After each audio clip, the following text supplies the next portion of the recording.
الحمد لله إن الحمد لله رب العزة الذي جعلنا خير أمة ثم دخلنا امداد मेरी करने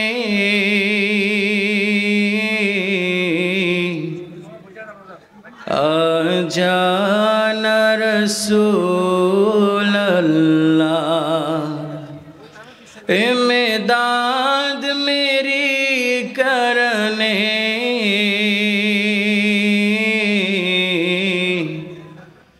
आजाना रसूल अल्लाह रोशन मेरे तुरबत को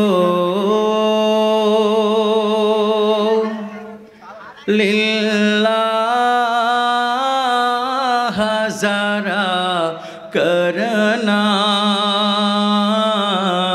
जब वक्त नज़ा आए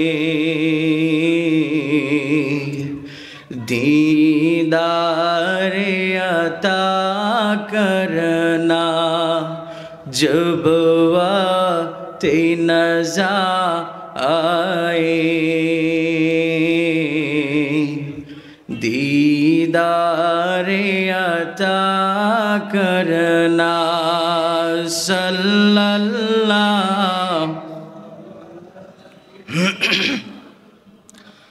सल्लल्लाहु रे शुधुई मुखे ना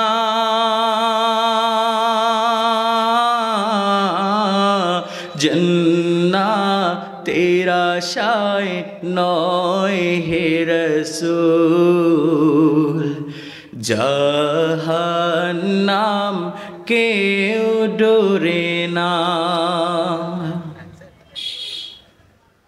अल्लाहुम्मा सल्लि व सल्लिम व बारिक अलैहि।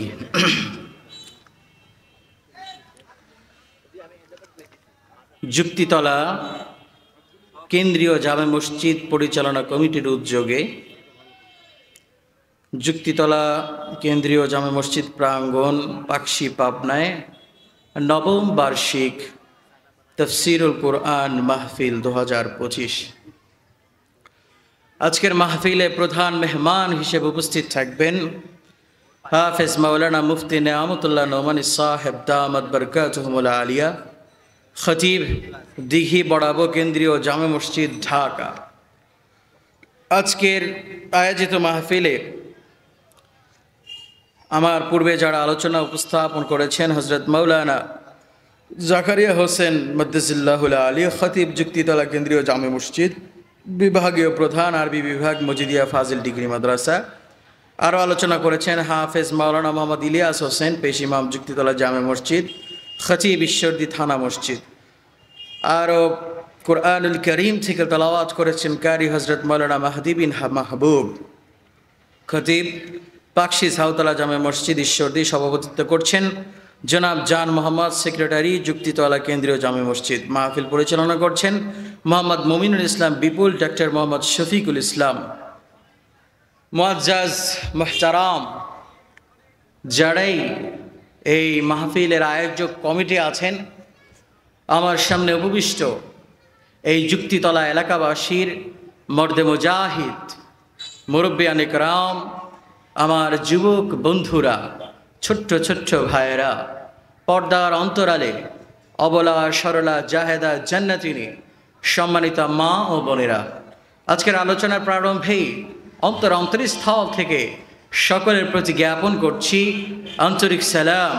আসসালামু আলাইকুম ওয়া রাহমাতুল্লাহি ওয়া বারাকাতুহু। আমি আবারও সালাম দিচ্ছি, আর একটু উচ্চ আওয়াজে আপনাদের জবাব চাই। আসসালামু আলাইকুম ওয়া রাহমাতুল্লাহি ওয়া বারাকাতুহু। শুকরিয়া জ্ঞাপন করছি সেই মহান রব্বুল আলামিনের দরবারে, যে মহান রব্বুল আলামিন আপনাকে আমাকে এমন একটা সময়ে যেই কঠিন মুহূর্তে পৃথিবীর সকল মানুষগুলা গুনার কাজে প্রতিযোগিতা শুরু করেছে, নেকের কাজ থেকে দিন দিন দূরে সরে যাচ্ছে। যে সময়ে মানুষ দুনিয়াবি কাজগুলাকে আপন করে নিচ্ছে আর আখেরাতের সেই চিরদিনের সামানগুলাকে দিন দিন দূরে সরিয়ে দিচ্ছে, দিন দিন সেগুলোকে অপ্রয়োজনীয় মনে করছে, ঠিক কঠিন সেই মুহূর্তে আল্লাহ রাব্বুল আলামিন দয়া করে, মায়া করে, মহব্বত করে, মেহেরবানি করে আমাদেরকে এই জান্নাতের বাগানে আসার মতো, বসার মতো, আমি অধম নালায়েক গুনাহগারকে কিছু আলোচনা শুরু করার মতো, আপনাদেরকে শোনার মতো তৌফিক এনায়েত করলেন। সে রব্বে করিমের শানে আরো একবার চিৎকার করে উঁচু আওয়াজে সিংহ শার্দুলের মতো গর্জন করে আকাশ বাতাসকে প্রকম্পিত করে আল্লাহর আরশ পর্যন্ত নিজেদের আওয়াজকে পৌঁছে দিয়ে চিৎকার মেরে বলি আলহামদুলিল্লাহ। আর একটু উঁচু আওয়াজে বলি আলহামদুলিল্লাহ। নারায়ে তাকবীর। শত কোটি তার চেয়েও বেশি দরুদ সালাম প্রেরণ করছি আল্লাহর সৃষ্টির প্রধান আকর্ষণ এ বিশ্বসভার সভাপতি সৈয়দুল মুরসালিন, খাতামুন নবীন, সৈয়দুল কাউনাইন ওয়াস সাকালাইন, ইমামুল মুরসালিন, আফতাবে নবুওয়া, শাহিন শাহ রিসালা, ফখরে মওজুদা, সৈয়দুল মখলুকাত, শামসুদ্দোহা, বদরুদ্দোজা, নূরুল হুদা, হাবিবে খুদা, হাবিবুনা, তবিবুনা হযরত মুহাম্মদ মুস্তাফা আহমদ সাল্লাল্লাহু আলাইহি ওয়াসাল্লামের শানে, যাকে আল্লাহ রাব্বুল আলামিন এই পৃথিবীর জমিনে অন্ধকারাচ্ছন্ন পরিবেশকে আলোকিত করার জন্য মুক্তির বার্তা দিয়ে, হেদায়েতের ঝান্ডা দিয়ে প্রেরণ করেছিলেন, যার হাতের পরশ পেয়ে হাজারো জনমানব পেয়েছিল সঠিক পথের দিশা, যার ওসিলায় আল্লাহ রাব্বুল আলামিন এ আসমান, জমিন, গ্রহ, নক্ষত্র, নভমণ্ডল, ভূমণ্ডল, বায়ুমণ্ডল, এ পৃথিবীর সব কিছু সৃষ্টি করেছিলেন। সেই হাবিবে কিবরিয়ার শানে কণ্ঠ ছেড়ে উঁচু আওয়াজে আর একবার দরুদ শরীফ পড়ি পড়ি সাল্লাল্লাহু আলাইহি ওয়াসাল্লাম। আর একটু উঁচু আওয়াজে যে পরিস্থিতিতেই থাকি না কেন শুকরিয়া আদায় করব কার? একটু চিল্লায় বলেন, শুকরিয়া আদায় করব কার? আল্লাহ ছাড়া কারো শুকরিয়া আদায় করা যাবে? আল্লাহ ছাড়া কারো কাছে হাত পাতা যাবে? আল্লাহ ছাড়া কারো কাছে দ্বারস্থ হওয়া যাবে? আল্লাহ ছাড়া কারো কাছে সাহায্য প্রার্থনা করা যাবে? একজন ইমানদারের স্লোগান হবে, একজন ইমানদারের মুখের ভাষা হবে, একজন ইমানদারের হৃদয়ের চাহনি হবে শুধুমাত্র আল্লাহ রাব্বুল আলামিনের প্রতি। চিল্লায় বলেন কার প্রতি? আর একটু উঁচু আওয়াজে শুনতে চাই, কার প্রতি? আমরা এই পৃথিবীর জমিনে কার সৃষ্টি, কার প্রেরিত লোক, কার প্রতিনিধিত্ব করছি, এটা যখন আমরা চিন্তা করব, সর্বপ্রথম যেই নামটি চলে আসবে সেটি আর কেউ নয়, আমার রব, আপনার রব, আপনার রব আল্লাহ রাব্বুল আলামিনের নাম। কি বলেন, তাই না? সন্দেহ আছে নাকি? কারো সন্দেহ আছে?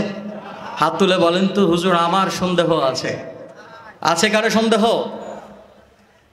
সেই রবের শানে আমরা শুকরিয়া আদায় করলাম, এটা আমাদের জন্য ভালো হলো না খারাপ হলো? হৃদয়টাতে শান্তি পেল না কষ্ট পেল? এই যুবক ভাইরা, আমার কণ্ঠ কি ছোট না বড়? আওয়াজ শুনতে চাই, ছোট না বড়? আমার কথা বোঝা যায়? আমার আওয়াজ স্পষ্ট? আমার আওয়াজে কি নম্রতা পাওয়া যায় না গর্জন পাওয়া যায়? আপনারা ঘুমাচ্ছেন কেন? দুরূদ শরীফ পড়তে বললাম, দুরূদ শরীফে পড়লেন না, আপনাদের আওয়াজ হলো না। আলহামদুলিল্লাহ বলতে বলি, আপনারা কাঁপাইতে পারেন না। আপনাদেরকে সাল্লাল্লাহু আলাইহি ওয়াসাল্লাম পড়তে বলি, সেটাও আপনারা জোরে বলতে পারেন না। কি মুরব্বী, এলাকার মানুষ কি দুর্বল? হ্যাঁ, আপনারা দুর্বল? কি বলেন, দুর্বল? তাহলে আমি আমার সামনে যে কয়টা মাহফিল আছে আমি সবখানে গিয়ে বলবো, পাবনা ঈশ্বরদী গিয়েছিলাম, চিল্লায়ও গলা দিয়া কথা বের করতে পারি নাই। ওই যে ক্যামেরা আছে, এগুলো সারা দেশে পৌঁছায় দেব, কি বলেন? এটা কি আপনারা চান? কথা বলেন, চান? প্রিয় ভাইরা, প্রিয় মুসলিম উম্মাহ, আমার প্রিয় কলিজার টুকরা যুবক সন্তান, আজ আমরা ডেক সেটের ডিজে পার্টির মাটি কম্পন করা, ডিজে পার্টির মাটি কম্পন করা গানের আওয়াজে আমাদের কণ্ঠ আজ তালা লেগে গেছে, কি বলেন? আজ ইমানের স্লোগান আমাদের কণ্ঠে বের হয় না, অথচ তাকে যদি সারাদিন গান গাইতে বলো তার জবান খুলে যায়, ঠিক কিনা বলেন? এই যুবক ভাই, আজ তোমাদের কণ্ঠ নিস্তব্ধ বলে, আজ তোমাদের কণ্ঠটা হারিয়ে গেছে বলে, আজ তোমাদের কণ্ঠটা চুপ হয়ে আছে বলে আমার এই লাল সবুজের পতাকার ভিতরে ভিনদেশীরা হাত দেওয়ার মতো দুঃসাহস করে। আমার কালেমার এই জমিনে ওলামায়ে কেরামের উপরে হাত দেওয়ার মতো দুঃসাহস করে। তোমরা ভুলে গেছো তোমাদের ইতিহাস, তোমরা ভুলে গেছো তারেক বিন জিয়াদের সেই গর্জন, তোমরা ভুলে গেছো মোহাম্মদ বিন কাসেমের সেই গর্জন, তোমরা ভুলে গেছো খালিদ বিন ওয়ালিদের সেই তলোয়ারের ঝলকানি, যার কারণে বিজাতীয় মানুষেরা আজ আমাদের মুসলমানদের ঘাড়ের উপরে চেপে বসেছে। আল্লাহু তাকবীর! ইসলামের শত্রুরা আল্লাহু তাকবীর! আজকের পত্রিকায় ট্রেনে আসতে আসতে দেখলাম আপনাদের পাশ এই উত্তর দিকেই, উত্তর কোনটা? এটা পূর্ব, এইটা এদিকে না, উত্তর দিকে চাঁপাইনবাবগঞ্জ, কি বলেন?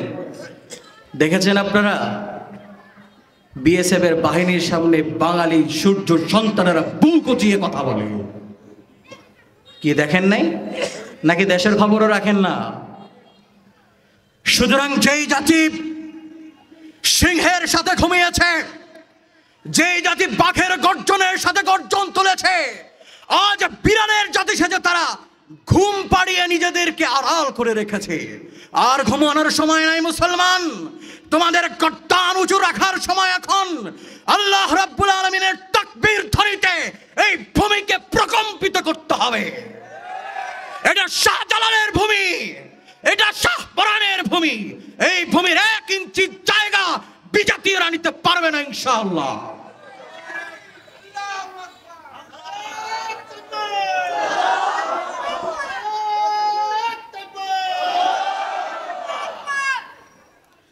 রাগ করতেছে? গর্জন কি খালি আমি একা দেব? হ্যাঁ, গর্জন দেওয়া বুঝি শুধু হুজুরদের কাজ, নাকি আপনারও কাজ আছে? টি স্টলে বসে বসে চায়ের কাপে চুমুক বাদ দিয়ে নিজেকে নিয়ে একটু ভাবেন, নিজের মাতৃভূমি নিয়ে একটু ভাবেন, নিজের দেশকে নিয়ে একটু ভাবেন, নিজের ধর্মকে নিয়ে একটু ভাবেন, নিজের ইসলামকে নিয়ে একটু ভাবেন, নিজের নবীকে নিয়ে একটু ভাবেন, আল্লাহ রাব্বুল আলামিনের একাত্মবাদ নিয়ে একটু চিন্তা করেন। বালিশের সাথে মাথাটা গুজে একটু চিন্তা করেন, পারা যাবে তো ইনশাআল্লাহ। এখানে 30 বছরের কম আছেন কারা কারা? একটু হাত তোলেন তো, একটু উঁচু করে হাত তোলেন। 30 বছরের কম যারা আছেন, আপনারা আমার দল, পারা যাবে তো ইনশাআল্লাহ। আপনারা যদি গর্জন দেন, আপনাদের আশেপাশে দাড়ি পাকা মুরব্বী যারা আছে তারাও গর্জন দেবে ইনশাআল্লাহ। একটু শরীরটা গরম হয়েছে না? কি বলেন, গরম হয়েছে? হ্যাঁ, এবার সামনে এগোনো যায়? সবাই রেডি? আসেন আমরা শুরুতেই রব্বুল আলামিনের একটা স্লোগান দিয়ে আমরা আমাদের আজকের আলোচনায় ঢুকবো ইনশাআল্লাহ। আমি আওয়াজ দেব, দেখবো আমার আওয়াজের চেয়ে আপনাদের আওয়াজ ছোট না বড়। রেডি সবাই? সবাই রেডি? নারায়ে তাকবীর! হয় নাই, কাঁপছে, কাঁপে নাই, আরেকটু দরকার, আরেকটু দরকার না, আরেকটু দরকার। পারা যাবে তো ইনশাআল্লাহ। নারায়ে তাকবীর! নারায়ে তাকবীর! ইসলামের দুশমনেরা হুঁশিয়ার, সাবধান! পারা যাবে তো ইনশাল্লাহ। ছুটে আয় শাহজালালের নির্ভীক সৈনিকেরা, খতম কর গোবিন্দের ওই চেলা চামুন্ডা গুলা। আমরা কার সৈনিক? চিল্লায় বলেন কার সৈনিক?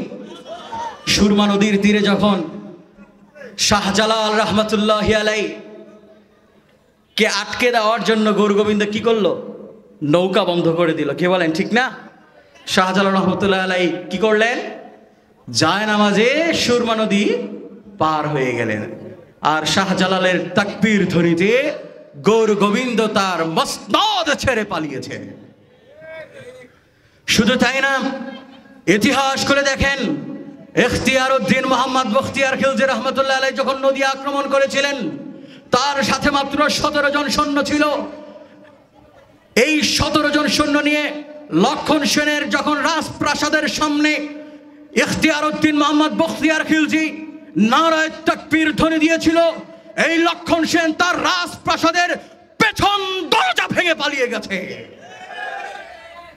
শুধু তাই না, স্মরণ করেন সেই স্পেনের ইতিহাস।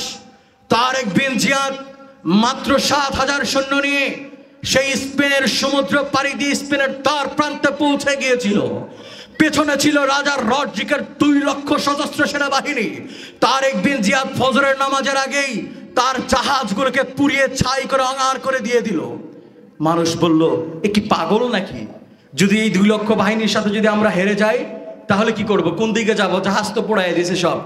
তারেক বিন জিয়াদ পাহাড়ের উপরে দাঁড়িয়ে ঘোষণা দিলেন, এই আমার 7000 মুসলিম সেনাবাহিনী, ঈমানের আলোয় আলোক উজ্জ্বল হও, পিছনের দিকে তাকিয়ে দেখো, উত্তাল সমুদ্র তোমাদেরকে গ্রাস করার জন্য অপেক্ষা করছে। একটা জাহাজও তোমাদের চিন্তা নাই, ফিরে যাওয়ার কোনো সুযোগ নাই। সামনে তাকিয়ে দেখো, রাজা রড্রিকের 2 লক্ষ সেনাবাহিনী। যদি বাঁচতে হয়, যদি পৃথিবীর জমিনে টিকে থাকতে হয়, রাজা রড্রিকের এই 2 লক্ষ সেনাবাহিনীকে পরাজিত করে ইসলামের নিশানকে এই স্পেনের বুকে উড়াইয়ে দিতে হবে। সেদিনের ইতিহাস আমরা ভুলি নাই। তারেক বিন জিয়াদের মাত্র 7000 সৈন্য রাজা রড্রিকের 2 লক্ষ সেনাবাহিনীকে নাস্তানাবুদ করে রাজা রড্রিককে হত্যা করে স্পেনের ক্ষমতা দখল করেছিল। আমরা সেই তারেক বিন জিয়াদের জাতি। আমাদেরকে দাবায় রাখা সম্ভব? কথা বলেন, দাবায় রাখা সম্ভব? ছুটে আয় শাহজালালের নির্ভীক সৈনিকেরা, খতম কর গোবিন্দের ওই চেলা চামুন্ডা গুলা। ছুটে আয় শাহজালালের নির্ভীক সৈনিকেরা, খতম কর গোবিন্দের ওই চেলা চামুন্ডা গুলা। অলিদের এই ভূমিতে বিপ্লবেরই মশাল জ্বালা, অলিদের এই ভূমিতে বিপ্লবেরই মশাল জ্বালা। ছুটে আয় শাহজালালের নির্ভীক সৈনিকেরা, খতম কর গোবিন্দের ওই চেলা চামুন্ডা গুলা। ছুটে আয় শাহজালালের নির্ভীক সৈনিকেরা, খতম কর গোবিন্দের ওই চেলা চামুন্ডা গুলা। পারা যাবে ইনশাআল্লাহ? সকলে তৈরি আছেন তো? আলহামদুলিল্লাহ। সকলে পড়ে আলহামদুলিল্লাহ। মুসলমানের এই আওয়াজ যতদিন জীবিত থাকবে ততদিন কেউ আমাদের ঘাড়ে বসে আমাদেরকে রাজত্ব করতে পারবে? কথা বলেন, পারবে? এজন্য আমার যুবক ভাইয়েরা, আমার বৃদ্ধ বাবাজিরা, আমি আলোচনার শুরুতে এইভাবে কখনো বলি না, কিন্তু আমি আসার পর থেকেই দেখলাম সবাই কেমন যেন নিস্তেজ হয়ে আছেন। কারো ভিতরে আমি সেরকম একটা আওয়াজ দেখতে পাচ্ছি না। পিছনের যুবক ভাই যারা দাঁড়ায় আছেন, দেখেন আমি মাত্র 25 বছরের একটা যুবক সন্তান, আপনাদের ভাই। এই যুবক ভাই যারা আছেন, আমি সবাইকে অনুরোধ করবো, আসেন সামনে দিয়ে বসেন, আসেন। বহু ডিজে পার্টিতে গেছেন, আজকে একটি ইমানের আওয়াজে নিজেকে উজ্জীবিত করেন। আসেন আসেন, সবাই ভিতরে আসেন।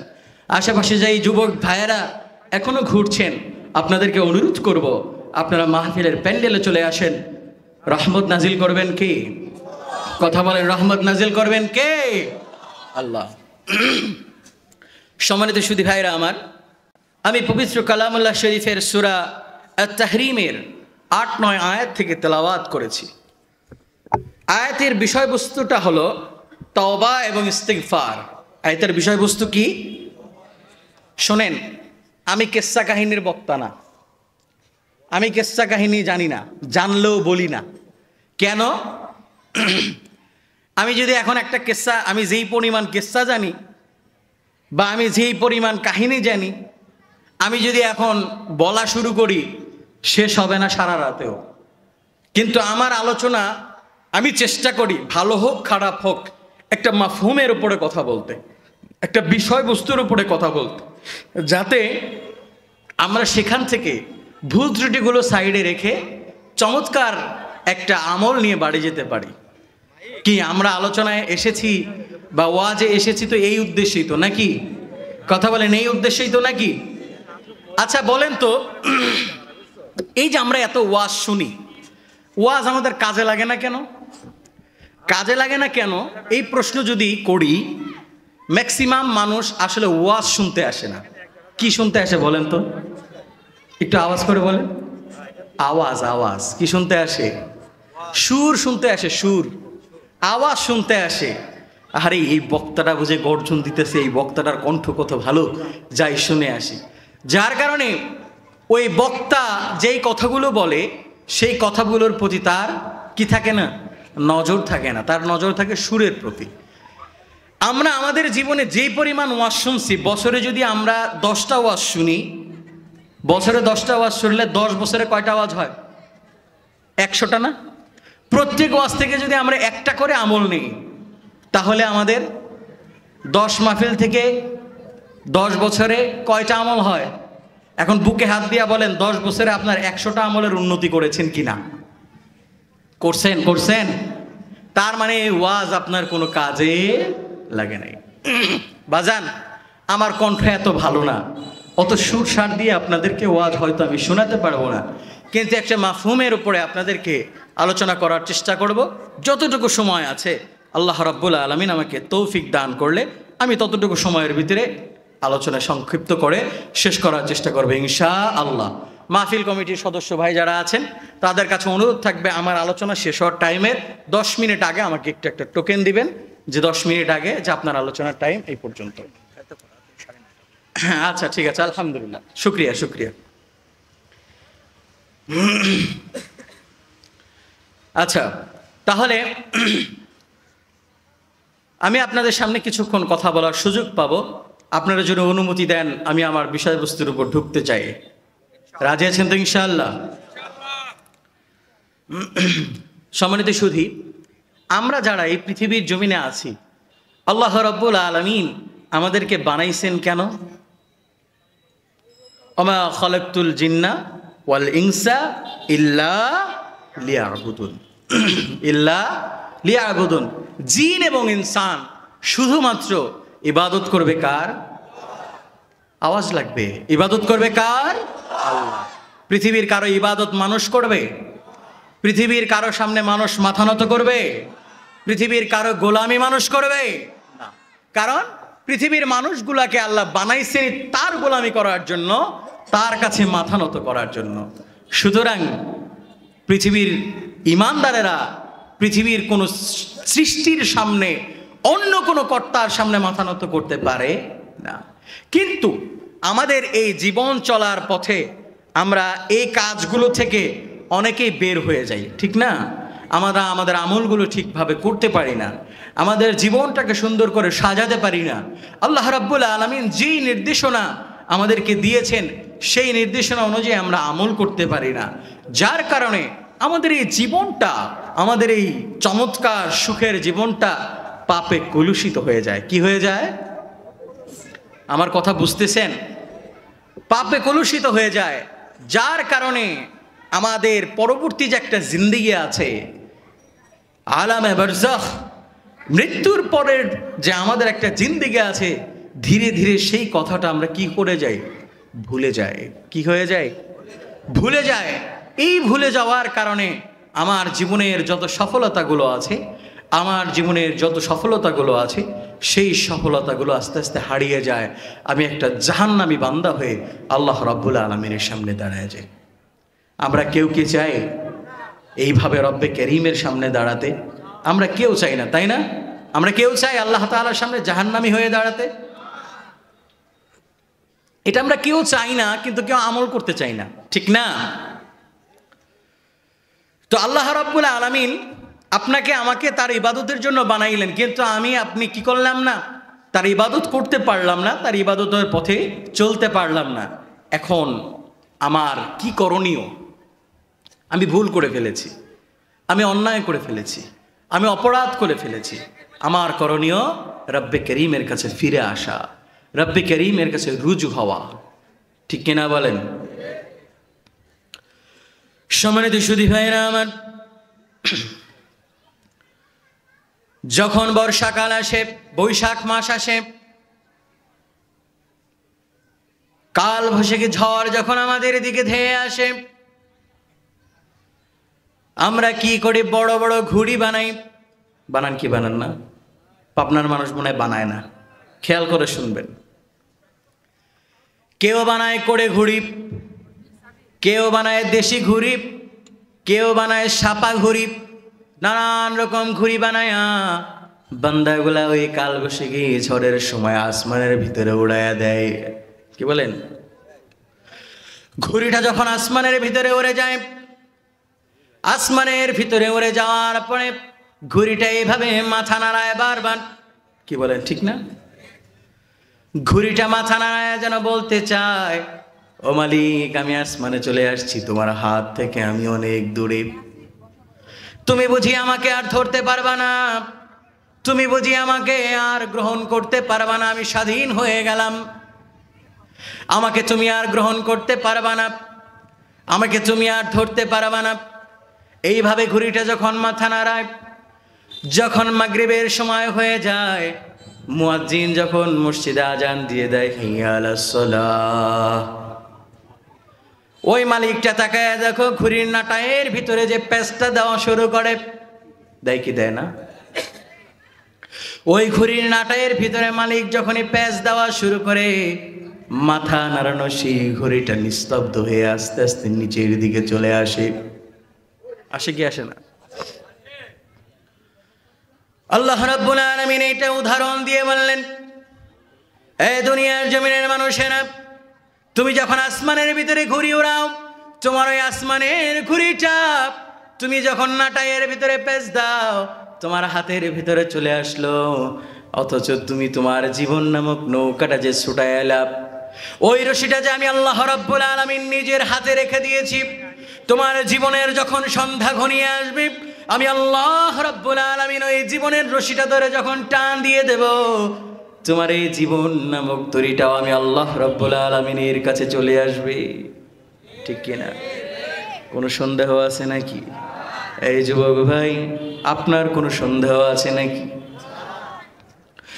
আমি প্রতি সপ্তাহে ঢাকা থেকে কুমিল্লা যাই জুমা নামাজ পড়ানোর জন্য। বিশেষ করে এই শীতের রজনীগুলা যখন পার হয়ে ভোরের আলো ফুটে যায়, কিন্তু কুয়াশার অন্ধকার দূর হয়ে যায় না, ওই কঠিন মুহূর্তে যখন ওই ঢাকা থেকে কুমিল্লার পথে গাড়ি ছুটে চলে, আমার এমনও অভিজ্ঞতা আছে, গত মাসেও দেখেছি, একদিনে আমি 4টা অ্যাক্সিডেন্ট দেখেছি। কয়টা? এই যুবক ভাই, রাস্তার ভিতরে যে লাশগুলো পড়া আছে, ওটা কোনো বৃদ্ধ বাবাজির লাশ না, ওটা তোমার মতো আমার মতো কোন একটা যুবক সন্তানের লাশ। রাস্তার ভিতরে পড়ে আছে, রক্তাক্ত হয়ে মাথার উপর দিয়ে গাড়ি চলে গেছে। ওই যুবক সন্তানটাও সকালবেলায় কোনো না কোনো স্বপ্ন নিয়ে কিন্তু রাস্তায় বের হয়েছে, কিন্তু আমার কপনার কত পোড়া কপাল, আজরাইল কিন্তু টানে জানটা কবজ করে নিয়ে গেছে। এই কারো কোনো গ্যারান্টি আছে ভাই? কারো কোনো গ্যারান্টি আছে? এই ঘুড়ির উদাহরণটা দিয়ে আমরা কি বুঝলাম? অনুধাবন করি আমরা যে আমার এই যে জীবন নামক তরিটা চলছে, এই তরিটার রশি একজনের হাতে আছে কিনা? আল্লাহ রাব্বুল আলামিনের হাতে আছে। আল্লাহ রাব্বুল আলামিন যখন এই জীবন নামক তরিটা টান দিয়ে দেবেন, পৃথিবীর কারো শক্তি নাই এই তরিটাকে আটকায়। আছে কারো শক্তি? সম্মানিত সুধী ভাইরা আমার, এই জন্য আল্লাহ রাব্বুল আলামিন পবিত্র কালামুল্লাহ শরীফের ভিতরে হাজারো নির্দেশনা দিয়েছেন। এই দুনিয়ার জমিনের মানুষেরা, আমি আল্লাহ রাব্বুল আলামিন তোমাকে রাস্তা দেখাইয়া দিলাম, তোমাকে পন্থা দেখাইয়া দিলাম। বান্দারা নিজের জীবন মতো মন গড়া জীবনে চলবি না, বান্দা নিজের মতো করে চলবি না। আমি আল্লাহ রাব্বুল আলামিন তোকে যেই রাস্তা দেখাইয়া দিছি সেই রাস্তায় নিজেকে পরিচালনা করবি। আর যখন তুমি দেখবে যে সেই অনুযায়ী আমার জীবনটা পরিচালিত হয় না, আমার জীবনটা সেই অনুযায়ী হারায় গেছে, আল্লাহ রাব্বুল আলামিনের দেখানো পথগুলো আমি আমল করতে পারি নাই, তোমার জীবনটা যখন হারিয়ে যাবে তখন বান্দা তুমি রব্বে করিমের কাছে চলে আসো, হাত দুখানা তুলে দাও, ইয়া রব আমি আপনার কাছে ক্ষমা চাই, আপনার কাছে মাফ চাই, আমি আপনার কাছে ফিরে আসলাম। আয় আল্লাহ তাআলা আপনি আমার জীবনের সকল গুনাহগুলো ক্ষমা করে দেন। এটা শিখাই দিয়েছেন কে? কথা বলেন কে? আসেন আমরা আয়াতের ভিতরে ঢুকে যাই। ইয়া আইয়ুহাল্লাযীনা আমানু তুবু ইলাল্লাহ, তুবু ইলাল্লাহি তাওবাতান নাসুহা। আল্লাহ রাব্বুল আলামিন পবিত্র কালামুল্লাহ শরীফের ভিতরে বলছেন, ও আমার বান্দারা, ঈমান আনয়ন করেছ যারা আল্লাহ রাব্বুল আলামিনের কাছে আত্মসমর্পণ করেছ, সিজদায় অবনত হয়েছ রব্বে করিমের কাছে, তাদের জন্য আমার কথা হলো, তোমরা যারা অন্যায় করে ফেলেছ, ভুল করে ফেলেছ, জীবনের কর্মকাণ্ডগুলোর কারণে তোমরা অন্যায় পথে চলে গিয়েছ, বান্দারে আমি বলেছি নামাজ পড়, বান্দা তুমি নামাজ পড়ো নি। আমি বলেছি বান্দা এই কাজটা করো না, তুমি সেই কাজটাও করো নাই। আমি বলেছি সুদ খাইও না, তুমি সুদ খাইছো। বলেছি ঘুষ খাইও না, তুমি ঘুষ খাইছো। বলেছি অন্যায় করো না, তুমি অন্যায় পথেই চলছো। আমি আল্লাহ রাব্বুল আলামিন তোমাকে হালাক করে দেই নাই, আমি আল্লাহ তাআলা তোমাকে খেদায় দেই নাই, আমি আল্লাহ রাব্বুল আলামিন তোমাকে তাড়ায় দেই নাই। বান্দা ফিরে আয়, ফিরে আয়, ফিরে এসে যদি তাওবাতান নাসুহা বিশুদ্ধ তওবা করতে পারো, আমি আল্লাহ রাব্বুল আলামিন তোকে আমার কলিজায় টেনে নিব। যদি আমরা কি করতে পারি? বিশুদ্ধ তওবা করতে পারি। বিশুদ্ধ তওবা যেটাকে বলে, রব্বে করিমের কাছে যদি আমরা ফিরে এসে হাত তুলতে পারি, আল্লাহ রাব্বুল আলামিন আমাদের জিন্দেগীর সকল গুনাহগুলো কি করে দিবেন? মাফ করে দিবেন। সম্মানিত সুধী ভাইয়েরা আমার, পবিত্র কালামুল্লাহ শরীফের ছোট্ট একটি সূরা, মাত্র 3 আয়াত বিশিষ্ট একটা সূরা। সূরাটার নাম হলো সূরাতুল আসর। কি নাম? সূরার নাম কি? সূরাতুল আসর। এই ছোট্ট সূরার ভিতরে আল্লাহ রাব্বুল আলামিন সমস্ত দুনিয়ার মানুষদের জন্য একটা নির্দেশনা রেখে দিয়েছেন। আর এই সূরাটার ভিতরে আল্লাহ রাব্বুল আলামিন পবিত্র কুরআনুল কারীমের মাফহুম নিয়ে এসেছেন, পুরো মাফহুম। মুফাসসির ইকরাম বলেছেন, এই সূরা আসরটা কোনো মানুষ যদি বুঝে শুনে আমল করে, নিজের জিন্দেগিতে যদি গঠন করার চেষ্টা করে, আল্লাহ রাব্বুল আলামিন ওই মানুষটার পথ নির্দেশনা এই সূরা আসরের ভিতরে দিয়ে দিয়েছেন। বলেন সুবহানাল্লাহ। সূরাটা পারেন আপনারা? অনেকেই পড়েন। সূরাটা পারেন? আসেন, আমাদের ভিতরে মনে হয় একটু ইমেজ নেই, আমরা একটু জিকির করে তারপর সামনের দিকে আগাই। পারা যাবে ইনশাআল্লাহ? জিকিরের তালাতাল একটু সামনে আগায় আসবেন। পিছনে অনেক ভাই দাঁড়িয়ে আছেন, জায়গা পান না, চলে যান। একটু জিকির করি, লা ইলাহা ইল্লাল্লাহ, লা ইলাহা ইল্লাল্লাহ, লা ইলাহা। এই সূরা আসরের ভিতর কি বলছেন? ওয়াল আসরি ইন্নাল ইনসানা লাফি খুসর ইল্লাল্লাযীনা আমানু ওয়া আমিলুস সালিহাতি ওয়া তাওয়াসাউ বিল হক্ক। وتواصوا بالصبر আল্লাহ রাব্বুল আলামিন সূরা আসরের শুরুতে শপথ করেছেন, ওয়াল আসর, শপথ করছি সেই সময়ের শপথ, শপথ করছি সময়ের শপথ, যেই সময়টা আল্লাহ রাব্বুল আলামিন পৃথিবীর জমিনের সমস্ত মানুষদের জন্য একটা জরুরি বিষয় করে দিয়েছে। সময় ছাড়া পৃথিবী চলতে পারে? কথা বলেন, সময় ছাড়া পৃথিবী চলতে পারে? পৃথিবীর কোনো কিছু সময় ছাড়া সামনে আগানো সম্ভব? আল্লাহ রাব্বুল আলামিন সেই সময়ের কসম করছেন। তওবার দিকেই যাচ্ছি। কেন তওবার দিকে? কিভাবে আমরা তওবা করব? দেখেন, সময় ছাড়া পৃথিবীর কোনো কাজ করা সম্ভব? কথা বলেন, করা সম্ভব না। সময়টাকে আল্লাহ রাব্বুল আলামিন পৃথিবীর মানুষদের জন্য এমনভাবে সেট করে দিয়েছেন যে পৃথিবীর মানুষ সময়ের বাইরে যেতে পারবে না। এখন আপনাদের মনে প্রশ্ন জাগতে পারে, হুজুর আল্লাহ রাব্বুল আলামিন কি মিথ্যা বলেন? না না, আল্লাহ রাব্বুল আলামিনের কথায় কি সন্দেহ আছে? তাও না। তাহলে আল্লাহ রাব্বুল আলামিন কসম করলেন কেন? কারণ হলো, বান্দারে তোমাদেরকে অ্যাটেনশন করলেন আল্লাহ, বান্দারে আমার দিকে নজরে দাও, সামনে যেই কথাটা বলবো সেটার দিকে তাকাও। আল্লাহ রাব্বুল আলামিন বললেন, ওয়াল আসরি ইন্নাল ইনসানা লাফি খুসর। আমি আল্লাহ সময়ের শপথ করে বললাম, সমস্ত দুনিয়ার মানুষগুলা ক্ষতিগ্রস্তের ভিতরে পড়ে গেছে। কিসের ভিতরে পড়ে গেছে? ক্ষতিগ্রস্তের অন্তর্ভুক্ত হয়ে গেছে। কারা? এই পৃথিবীর জমিনে সমস্ত মানুষগুলা। আল্লাহ তাআলা এই কথা কেন বললেন? ওই যে আপনাদেরকে আগে বলেছে, ওমা খালাকতুল জিন্না ওয়াল ইনসা ইল্লা লিয়াবুদুন। আল্লাহ বানাইছেন আমাদেরকে তার ইবাদত করার জন্য, কিন্তু আমরা তার ইবাদত না করে নিজের ইবাদত করি। কার ইবাদত করি? বলবেন হুজুর কিভাবে? কারণ আমার নফস আমাকে যেটা বলে আমি সেটাই করি। আমার নফস আমাকে যেটা বলে আমি সেটাই করি, আমি তো রবের কথা শুনি না। এই জন্য আল্লাহ রাব্বুল আলামিন বলছেন পৃথিবীর সব মানুষগুলা ক্ষতিগ্রস্তের অন্তর্ভুক্ত হয়ে গেছে।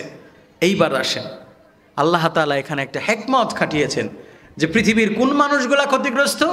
4 শ্রেণীর লোক ব্যতীত। কয় শ্রেণীর? আজকের ওয়াজের শিক্ষা হবে এইটাই। কয় শ্রেণীর লোক ব্যতীত?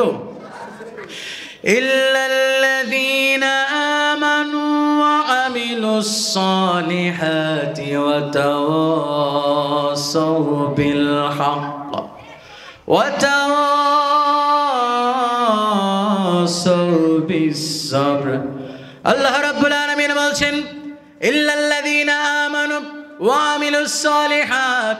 আল্লাহ রাব্বুল আলামিন বলছেন তারা ব্যতীত সবাই ক্ষতিগ্রস্ত। 1 নম্বর দর হলো আমানু, যারা রব্বে করিমের উপর ঈমান এনেছে। কার উপরে? কথা বলেন, কার উপর ঈমান এনেছে? এখন বলবেন হুজুর এই 1 নম্বর দলে তো আমিও আছি। বলবেন কেমনে হুজুর? আপনারা শিখাইছেন কালেমা তাইয়্যিবা পড়লে, কালেমা শাহাদাত পড়লে ঈমান আনা হয়, তাই না? আল্লাহরে এক বলে স্বীকার করছি না? রাসূলকে আল্লাহর নবী হিসেবে স্বীকার করছি কিনা? তাহলে তো আমার ঈমান আছে, তাই না? না বাবাজি না। আল্লাহ রাব্বুল আলামিন ঈমানের শর্ত দিয়েছেন 3টা। কয়টা? কয়টা দিয়েছেন? 1 নম্বর শর্ত হলো বান্দার ঈমান আনয়ন করার জন্য প্রথমে তোমাকে মুখে স্বীকার করা লাগবে। কি করা লাগবে? মুখে স্বীকার করা লাগবে আল্লাহ এক, তিনি ব্যতীত আর কোনো রব নাই, তিনি ব্যতীত আর কোনো মালিক নাই, তিনি ব্যতীত আর কোনো মহামালিক নাই। কি বলেন, ঠিক না? তিনি ছাড়া আর কোনো সৃষ্টিকর্তা নাই। হাবিবি কিবরিয়া মুহাম্মদুর রাসূলুল্লাহ সাল্লাল্লাহু আলাইহি ওয়াসাল্লাম আল্লাহ রাব্বুল আলামিনের সর্বশেষ পয়গম্বর ও রাসূল। তারপর ঈমানের যে বিষয়গুলো আছে সেগুলো প্রথমে বিশ্বাস করা লাগবে। 2 নাম্বার হলো অন্তরে বিশ্বাস করা লাগবে। 1 নাম্বার কি? মুখে স্বীকার করা লাগবে। 2 নাম্বার অন্তরে বিশ্বাস করা লাগবে। এটাও আমাদের আছে, তাই না? কি বলেন, আছে না? আমরা মুখে স্বীকার করি না? নামাজ পড়তে হবে, এটা আমরা মুখে স্বীকার করি কিনা? কথা বলে না। অন্তরে বিশ্বাস করি যে আল্লাহ তাআলা আমাকে নামাজের নির্দেশ দিয়েছেন। কিন্তু ইমানের 3 নম্বর শাখা হলো কাজে পরিণত করা লাগবে। কি করা লাগবে? এইটা কে কে করেন? হাত তোলেন। যে আল্লাহ তাআলা আমাদেরকে যেই কাজগুলা দিচ্ছেন ইমানের সংজ্ঞায়নের ভিতরে, যেই কাজগুলো আমাদের উপর অর্পণ করেছেন, এই কাজগুলো আমরা পুঙ্খানুপুঙ্খানু কে কে করি? একটু হাত তোলেন দেখি। আপনি করেন? যাক, মাশাআল্লাহ, আমরা 4-5 জন পাইলাম যারা ইমানের সব কাজগুলো করেন। নামাজ কালাম সব কিছু ঠিকঠাক মতো করেন। আল্লাহ হালাল খাইতে বলছেন হালাল খান, হারাম নিষেধ করছেন হারাম খান না। আল্লাহ যেই পথে চলতে বলেছেন পুঙ্খানুপুঙ্খানু সেই পথে আমরা চলতে পারি?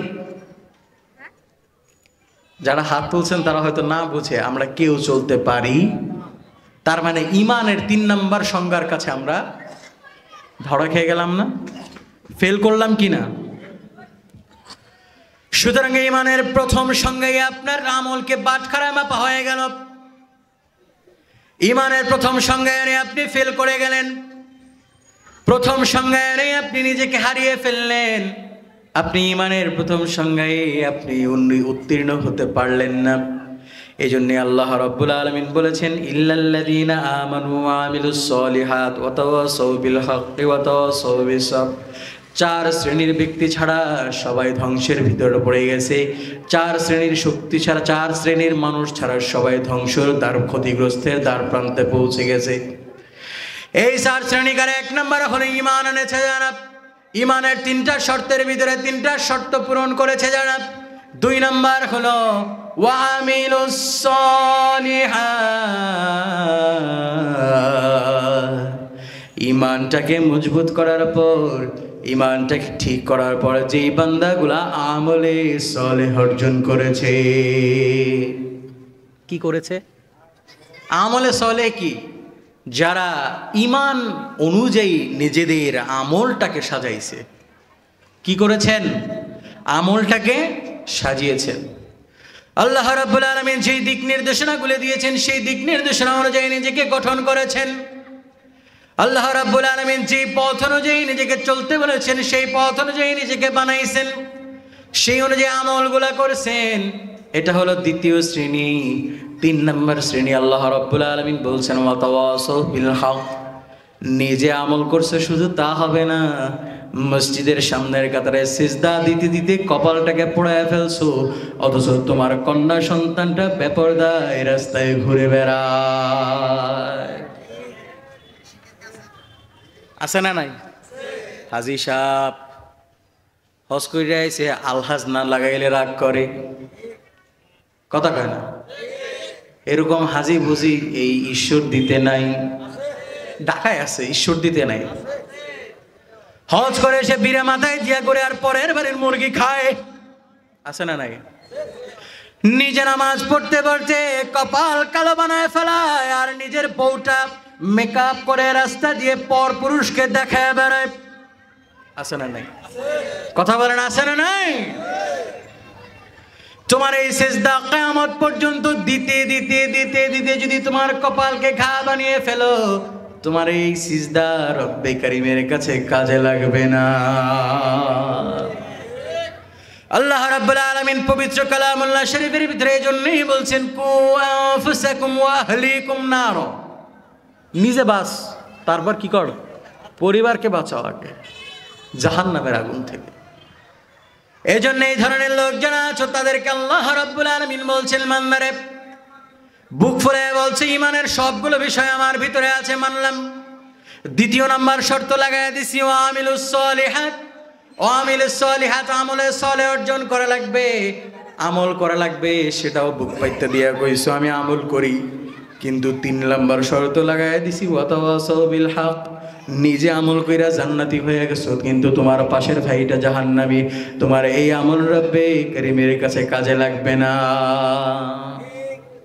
তাহলে 3 নম্বর কাজ কি? 3 নম্বর কাজ কি? নিজে আমল করা লাগবে, নিজের পার্শ্ববর্তী ভাই বোন, নিজের পরিবার যারা আছে তাদেরকে কি করা লাগবে? আমলের দিকে আহ্বান করা লাগবে। আমি দ্রুত সামনে আগাচ্ছি। 4 নম্বর আল্লাহ রাব্বুল আলামিন বলছেন ওয়া তাওয়াসাউ বিস সাবর। মুফাসসির ইকরাম এটার ব্যাখ্যা করতে গিয়ে বলেছেন, সবর বলতে শুধুমাত্র ধৈর্য তা না। এই সবর দ্বারা আল্লাহ রাব্বুল আলামিন বোঝাইছেন আমরে বিল মারুফ ওয়ান নাহি আনিল মুনকার, ওয়াতাওয়াসাউ বিল হক দ্বারা আল্লাহ বোঝাইছেন আমরে বিল মারুফ, নিজে আমল করো, অন্যকে আমলের দিকে ডাকো। আর যেটা ওয়াতাওয়াসাউ বিস সবর, এটা দ্বারা বোঝাইছেন নাহি আনিল মুনকার, বান্দারে নিজে তো গুনাহ করবি না, নিজে গুনাহ করার ক্ষেত্রে সবর করবি, তোর ভাইটা যে গুনাহ করতেছে সেই ক্ষেত্রেও তাকে সবর শিক্ষা দিবি।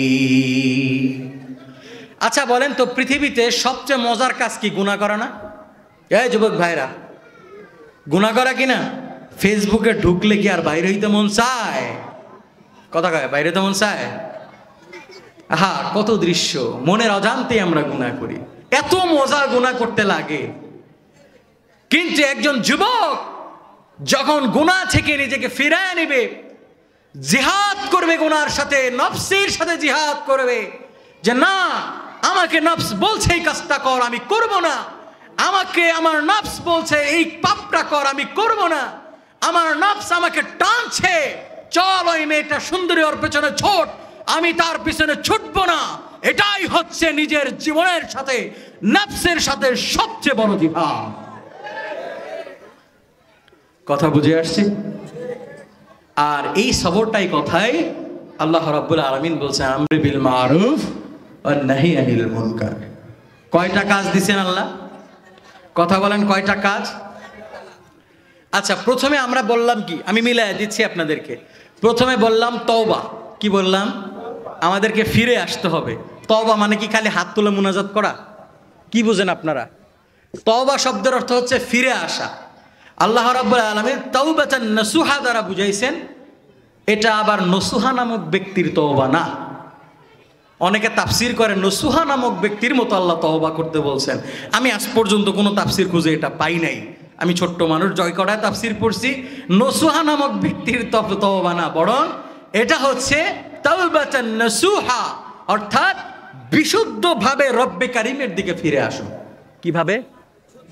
এই বলেন তো কিভাবে? কইবেন হুজুর আপনার ওয়াজের আগামাতা বুঝতেছি না, কারণ হলো আমার সময় সংক্ষেপ। আমি আপনাকে এই জন্যে অনেক আয়াত বাদ রেখে আমি আমার মতো করে আলোচনা করে যাচ্ছি, গোছানো হবে না, কিন্তু মাফহুমটা বুঝতে পারতেছেন তো? তাহলে আমার একটার সাথে আর একটার কানেকশন আছে। তো তওবা মানে কি? জোরে বলেন, তওবা মানে ফিরে আসা। কার কাছে ফিরে আসা? চিল্লায় বলেন, আরো জোরে, আরো জোরে। কার কাছে ফিরে আসতে হবে? এই যুবক ভাই, কার কাছে? আল্লাহর কাছে। ফিরে আসার রাস্তা দিলাম কয়টা? কয়টা মনে থাকবে? এক নম্বর রাস্তা কি? ঈমানকে মজবুত করো, ঈমান ঠিক করো, একদম ঈমান ঠিক করবা। ঈমানের ভিতর ভেজাল রাখা যাবে না। আমাদের তো এখন 500 টাকার বিনিময়ে ঈমান বিক্রি হয়। কি বলেন, হয় না? এই কথা কয় না? 500 টাকার বিনিময়ে আমাদের ঈমান বিক্রি হয়ে যায়। আমরা টাকার বিনিময়ে ঈমান বিক্রি করতেও দ্বিধাবোধ করি। অথচ আল্লাহ রাসূলের সাহাবীদের ঈমান কেমন ছিল? তাদের জীবন চলে গেছে, তবু ঈমানের পথ থেকে এক কদম পরিমাণ দূরে সরে। আচ্ছা বলেন, এই যে যুগে যুগে মুসলমানরা যত শক্তিশালী ছিল, মুসলমানদের ইতিহাস আপনারা পড়ছেন না? আচ্ছা বলেন, এই যে বাংলাদেশ, ভারতবর্ষ, এইখানে আমাদের কয়েক পুরুষ আগে রক্ত কাটলে হিন্দু পাওয়া যাবে, ঠিক না? কি বলেন? তাহলে মুসলমানদের বিজয় নিশান সেই আরব ভূমি থেকে আজকে বাংলা নয়, শুধু সারা বিশ্বে ছড়ায় পড়ছে। এই বিজয় নিশানের শক্তি ছিল কোত্থেকে? কিসের জোর? ঈমানের জোর। কিসের জোর? ঈমানের জোর। আর তাদের ঈমানের গর্জনেই তো কি হয়েছে? 17 জনের তাকবীরের ধ্বনিতে লক্ষণ সেন পিছন দরজা ভাঙা পালাইছে। আপনার চক্ষুটা বন্ধ করেন তো, একবার ভাবেন তো আপনি সেই দিনগুলোর কথা। হ্যাঁ, মাত্র 17টা সৈন্য। আপনি ভাবেন সেই দিনের কথা, যে একটা মানুষের ঈমানের জোর কত বেশি হইলে নিজের ফিরে যাওয়ার রাস্তা বন্ধ করে দেয়, জাহাজগুলো পোড়ায় দেয়। ফিরে যাব না, হয় যুদ্ধ করে মরব, না হয় বিজয় অর্জন করব। এই কার ঈমানের পাওয়ার আছে এখানে? হাত তুলিতে এমন কারো নাই। এ মুসলমান, কারো নাই। আমি ওয়াজ করতে আছি, চিল্লাইতে আছি, এখন যদি আইয়া কেউ কয় এই হুজুরটার নামে তুই একটা মামলা করে দিবি। কি মামলা করবি? এই হুজুরটা জঙ্গি, তোর আমি 5 লাখ টাকা দিব। এই জায়গার ভিতরে মিনিমাম 10 জন লোক দাঁড়ায় যাবে, দূর হুজুরে চিনি না, 5 লাখ টাকার লেগে মামলা করে দেবো। 5 লাখ পাইলে জীবন খারাপ। আছে না নাই? কথা কয় আছে না নাই? এগুলা বলে আমি ঢাকা ফিরতে পারবো এরও গ্যারান্টি নাই, কেননা আমার ভারত পাচার করে দিতে পারে। এটা করবে কারা? আমার জাত ভাই। কারা করে? এই আমাদেরকে হিন্দুরা মারতে আসে নাকি আমরা মারার রাস্তা খুলে দেই? মুসলমান ইমানদার, আল্লাহর বান্দা, তওবা করার রাস্তা দেখায় দিলাম 4টা সংক্ষেপে। ইমানকে মজবুত করো। যতদিন পর্যন্ত ইমানকে মজবুত করতে পারবা না, যতদিন পর্যন্ত ইমানের রশিটাকে হাতে ধরতে পারবা না, যতদিন পর্যন্ত রব্বে কারীমের কাছে ইমানের দৌলত নিয়ে হাজির হতে পারবা না, ততদিন পর্যন্ত এই সিজদার কোনো দাম থাকবে না, এই মসজিদের কোনো মূল্যায়ন থাকবে না, আপনার আমলের কোনো মূল্যায়ন থাকবে না। রব্বে কারীমকে যদি আল্লাহ আল্লাহ জিকির করে করে যদি মুখে ফেনা উঠায় ফেলো, তোমার ওই আল্লাহ জিকির রব্বে কারীমের আরশে মুআল্লা পর্যন্ত পৌঁছাইবে না, যদি তোমার ঈমান ঠিক না হয়। কি ঠিক করা লাগবে? আরো জোরে। এ মুমিন ভাইরা, পবিত্র কালামুল্লাহ শরীফের ভিতরে একটা সূরা আছে, যে সূরা ছাড়া কোনো নামাজ হয় না। বলেন তো সূরাটার নাম কি? জোরে বলেন। সূরাতুল ফাতিহা। কি? সূরা ফাতিহায় আমরা আল্লাহ রাব্বুল আলামিনের প্রশংসা করেছি। তারপর আল্লাহ রাব্বুল আলামিনের কাছে আমরা একটা ওয়াদা করেছি। ওয়াদাটা কি জানেননি? খালি তো পড়েন, জীবনে অর্থটাও বাইর করে দেখেন না। ওয়াজ তো তাইলে হুজুরদের করা লাগতো না, নিজেও শিখতে পারতেন। আমরা আল্লাহ রাব্বুল আলামিনের কাছে কায়মন বাক্যে নিজে দিল উজাড় করে বলি, ইয়্যাকা না'বুদু ওয়া ইয়্যাকা নাস্তাঈন। কেবল তোমার ইবাদত করি, তোমারই, কথা কয় না, তোমারই, কেবল তোমার ইবাদত করি, তোমারই সাহায্য প্রার্থনা করি। প্রত্যেক রাকাত নামাজে ওয়াদা করতেছেন আল্লাহ তোমার ইবাদত করি, তোমার কাছে সাহায্য প্রার্থনা করি। মসজিদ থেকে বাইরে গিয়ে কয়, মেম্বার সাহেব দিলেন না চাইলের বস্তাটা। আছে না নাই? কথা কোন আছে না নাই? রবের কাছে যদি চাওয়ার মতো চাইতে পারেন, আপনার ব্যবস্থা করে দিবে কে? কথা বলেন, দিবে কে? ও মুমিন ভাই, যদি ইয়্যাকা না'বুদু ওয়া ইয়্যাকা নাস্তাঈনের উপরে যদি আমার বিশ্বাসটা রাখতে পারতাম, তাহলে কখনো আমি সুদের টাকা খাইতে পারতাম? আওয়াজ করে আরো জোরে, জোরসে বলো, পারতাম? আবার সেই সুদখোর হয় মসজিদ কমিটির সভাপতি। আছে না নাই? আপনাদের মসজিদের কথা বলতেছি না, না না না, এটা আবার ব্যক্তিকেন্দ্রিক নিয়েন না, এটা বাংলাদেশের ম্যাক্সিমাম জায়গার কথা বলতেছি। আছে না নাই? সেই সুদখোর মসজিদ কমিটির সভাপতি, ঘুষখোর মসজিদ কমিটির সভাপতি। আহ, কি ইমানের তাকাজা আমাদের, কি ইমানের পাওয়ার আমাদের। ইমাম সাহেব যায় নামাজটা বিছাইলেন না কেন? আছে না নাই? এই হলো আমাদের ইমানের পাওয়ার। তাহলে ভারত আমাদের ঘাড়ের উপরে বসবে না তো বসবে কে? কথা কন না, কথা কন। এই ইমান দিয়ে আমাদের সামনে আগানো সম্ভব। এই জন্য মুমিন ভাইরা নিজের ইমানকে মজবুত করো। বাতিলের সামনে কখনো নিজের মাথাকে নত করা যাবে না। রব্বে কারীমের কাছে বলেছি তো, ইয়্যাকা না'বুদু ওয়া ইয়্যাকা নাস্তাঈন। আয় আল্লাহ, তোমার ইবাদত করি, তোমার কাছে সেজদা দেই, তোমার কদমে সেজদা দেই, সাহায্য কেবলমাত্র শুধুমাত্র তোমার। সুতরাং পেঁয়াজের জন্য আমার কাছে কারো কাছে হাত পাতার দরকার নাই, চালের জন্য কারো কাছে হাত পাতার দরকার নাই। যায় নামাজটা বিছায়া রব্বে কারীমের কাছে হাত পাতো। নিশির রজনীতে আল্লাহ রাব্বুল আলামিন যখন প্রথম আসমানে নেমে এসে বান্দাদেরকে ডাকেন, বান্দারে কার দান লাগবে, কার রিজিক লাগবে, কার সাহায্য লাগবে, কার দান লাগবে, বান্দারে আমার কাছে যাও, আমি আল্লাহ রাব্বুল আলামিন তোমাকে ভরপুর রিজিক দিয়া দিব। পৃথিবীর কেউ রিজিক দিতে পারে? কথা বলেন, পৃথিবীর কেউ রিজিক দিতে পারে? পারে না। পৃথিবীর কেউ রিজিক দিতে পারে না। রিজিকের মালিক কে? কথা বলেন। আল্লাহর রিজিক, আল্লাহর নেয়ামতের কোনো গণনা করা যাবে? হ্যাঁ, কোনো গণনা করা যাবে? ওয়া ইন তাউদ্দু নি'মাতাল্লাহি লা তুহসুহা। এই কোন কোন নিয়ামত গণনা করবা? আল্লাহর কোন নিয়ামতটাকে গণনা করে অস্বীকার করবা? সুযোগ আছে? তাহলে আপনি যে বললেন ইয়াকা নাবুদু ওয়া ইয়াকা নাস্তাইন, আর বাইর হয়ে যায় সুদের টাকা খুঁজলেন, বাইর হয়ে যায় ঘুষের টাকা খুঁজলেন, পরের জমির আইল কাটলেন, লাভ হইল? কথা কয় না। লাভ হইল? হলো না। কারণ আল্লাহর কাছে আপনি মাত্র ওয়াদা দিলেন, বের হয়ে আপনি সেই ওয়াদাটা খেলাফ করে ফেললেন। তো আমাদের কি করা দরকার? ইমানটাকে কি করা দরকার?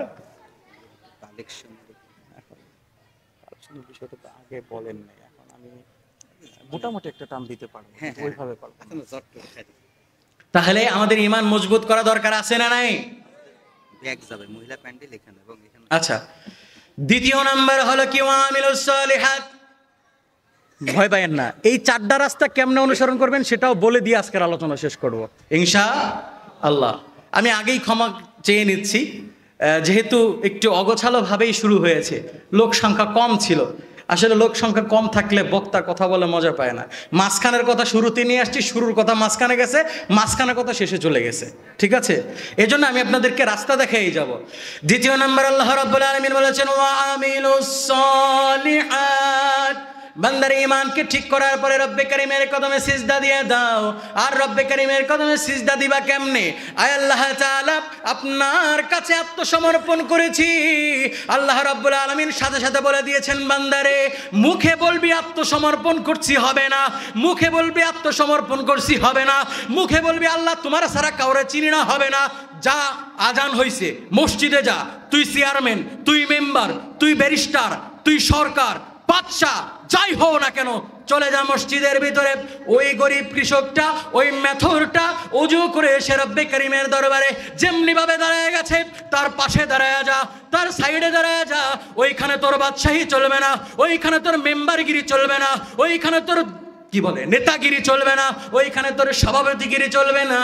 ওই গরিব কৃষকটা যেইখানে দাঁড়ায় গেছে, পাশে দাঁড়ায়া রব্বে কারীমের কদমে সিজদা দিয়া দে। চলবে?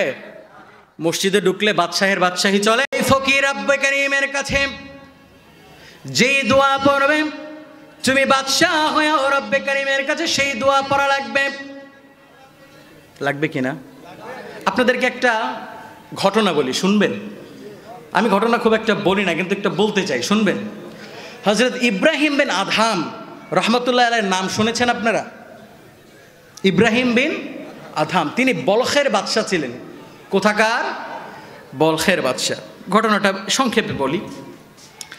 তিনি নিয়মিত রাত্রে ঘুমাচ্ছেন, তো তার যে শাহী বিছানা, কি বিছানা? সাধারণ মানুষের জন্য উন্মুক্ত, সবার ঘুমানোর অনুমতি আছে? নাই। শাহী বিছানায় তার এক দাসী পরিষ্কার করতে গিয়ে শুয়ে ঘুমায় পড়ছে। খুব খেয়াল করে শুনবেন, কেচ্ছা বলা উদ্দেশ্য না, সুর দেব না এখানে। হ্যাঁ, তো শুয়ে ঘুমায় পড়ছে। সেই একটু পরে ইব্রাহিম আদহাম এসে দেখলো তার শাহী বিছানায় কি করছে? দাসী ঘুমায়। কে ঘুমায়? আহারে, কি অবস্থা হয়েছে তার এখন?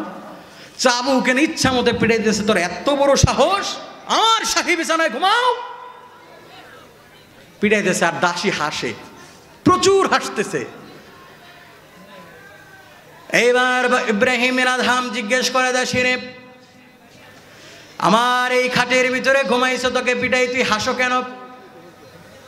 তখন এই দাসী জবাব দিয়ে বলে, ও বাদশা নামদার, আপনার এই আরামের বিছানায় মাত্র কয়েক মিনিট ঘুমাইছি, এই জন্য আমার এই শাস্তি। আর আপনি যে বছরের পর বছর ঘুমান, না জানি রব্বে কারীমের আদালতে আপনার কি শাস্তি রয়েছে। ওয়াজ হয়েছে কিনা একটা? ইব্রাহিম বিন আদহামের মনটা নরম হয়ে গেল। গভীর রজনীতে ইব্রাহিম বিন আদহাম ঘুমায়, হঠাৎ দেখে ছাদের উপরে ঠক ঠক শব্দ। একেরে ছাদের উপরে দৌড়ে গেছে। তুই ছাদের উপরে কি করো? কে ছাদের উপরে? বলে আমি একজন রাখাল, বাদশা নামদার। কার ছাদে? বাদশার বাসার ছাদে রাখাল উঠতে পারে? হ্যাঁ, সিকিউরিটি ফাঁকি দিয়ে। ও বাদশা নামদার, আমি একজন রাখাল, ছাদের উপরে কি করো? বলে আমার একটা উট হারায় গেছে, আমি ছাদের উপর আমার উটটাকে খুঁজি। বলেন তো কিয়ামত পর্যন্ত উট কি ছাদের উপরে যাইতে পারবে? কথা কয় না, পারবে? ইব্রাহিম বিন আদহাম বলে, বোকা, একটা উট কখনো ছাদের উপরে হারায় যায় নাকি? এটা কি সম্ভব নাকি উট খুঁজবি জঙ্গলে? ইব্রাহিম বিন আদহাম যখন এই কথা বলল, রাখাল ডেকে বলে, ও বাদশা, এই ছোট্ট জিনিসটা তুমি বুঝলা, অথচ এই জিনিসটা বুঝলা না। আল্লাহকে যদি খুঁজতে হয় বিছানায় শুয়ে শুয়ে কি আল্লাহ পাওয়া যায়? আরামের বিছানায় ঘুমায় আল্লাহ পাওয়া যায়?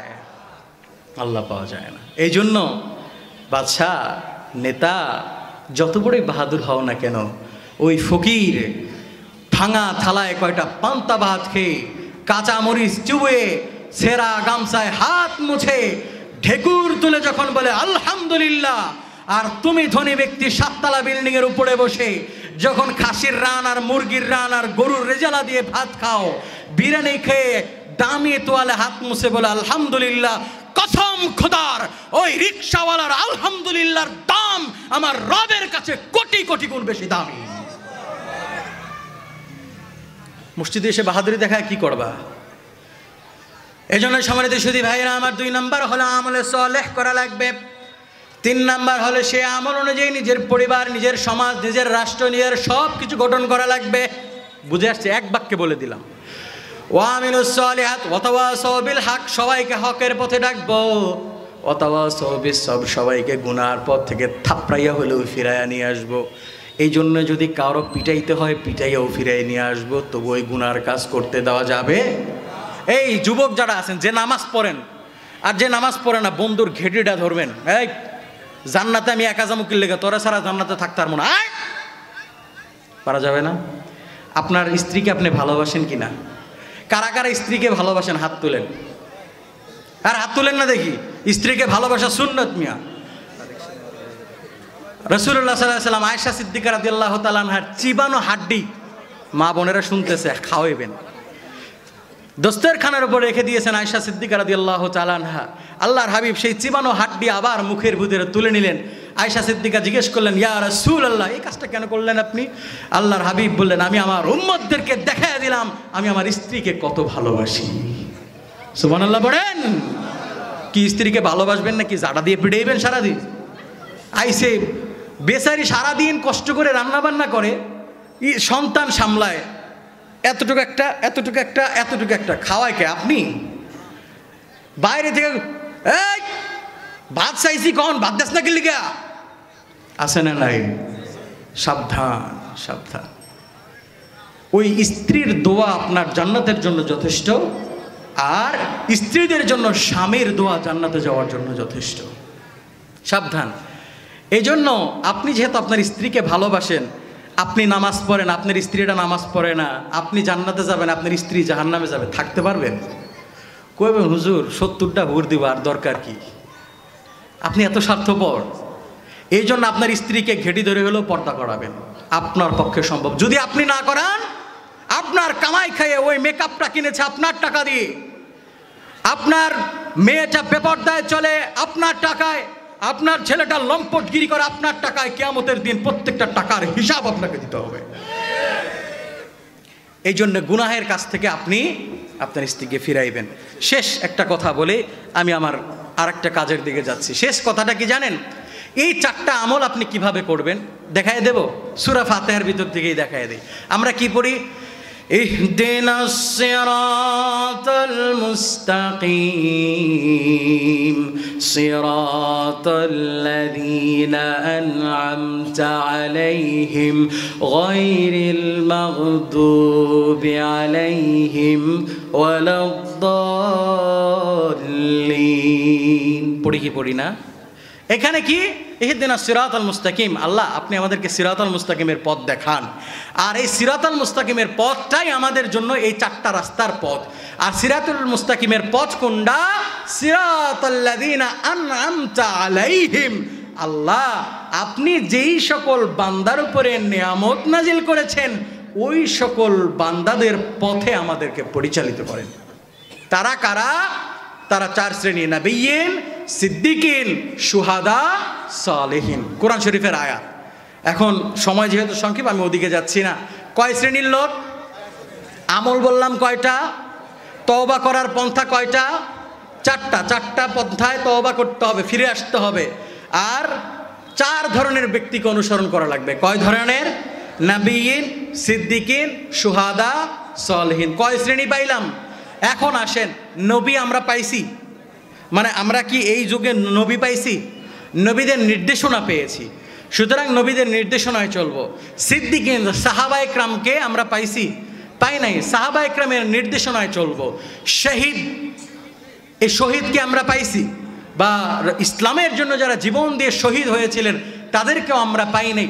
এই শহীদদের রাস্তা আমাদের অনুসরণ করা লাগবে। আর এই তিনটা রাস্তা আমরা পাবো বর্তমান জামানায়। আল্লাহ তাআলা রাস্তা দেখাই দিয়েছেন কারা? as-salihin। কারা? যারা এই পৃথিবীর জমিনে নবিয়্যিন, সিদ্দিকিন, শুহাদা এই তিন শ্রেণীর মানুষদের রাস্তায় নিজেদেরকে পরিচালিত করে। বান্দা তুমি যদি তওবা করতে চাও, ফিরে আসতে চাও, চারটা আমলের উপরে, এই চারটা আমল যে ব্যক্তির ভিতরে আসে সেই সলেহ, ওই সলেহ বান্দার সঙ্গী হয়ে যাও। ইয়া আইয়ুহাল্লাযীনা আমানুত্তাকুল্লাহ ওয়া কুনু মা'আস সাদিকিন, আয় সলিহিন। বান্দারা আল্লাহকে ভয় কর। আল্লাহকে ভয়ের রাস্তা কোনটা? সলেহ সাদিক বান্দাদের সঙ্গী হয়ে যাও। বলেন সুবহানাল্লাহ।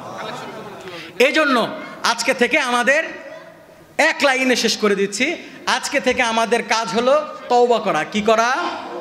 ফিরে আসা। মানে কি? বিশুদ্ধ রূপে ফিরে আসা। ফিরে আসার রাস্তা কয়টা? চারটা। আমানু মানে ঈমান পরিশুদ্ধ করা, ও আমিলুস সালিহা আমল দুরুস্ত করা। তারপর কি? অতাওয়াসাউ বিল হক, নিজে আমল করার পরে অপরকে আমলের দিকে ডাকা। অতাওয়াসাউ বিস সবর, অপরকে গুনাহ থেকে ফিরিয়ে রাখা, নিজে সবর করা। ঠিক আছে? এই চারটা রাস্তা পাবো কাদের কাছে? নবিয়্যিন, সিদ্দিকিন, শুহাদা, সালেহিন। যেহেতু নবী আমরা পাই নাই, সিদ্দিক আমরা পাই নাই, শুহাদাও আমরা পাই নাই, আমরা পাচ্ছি কাদেরকে?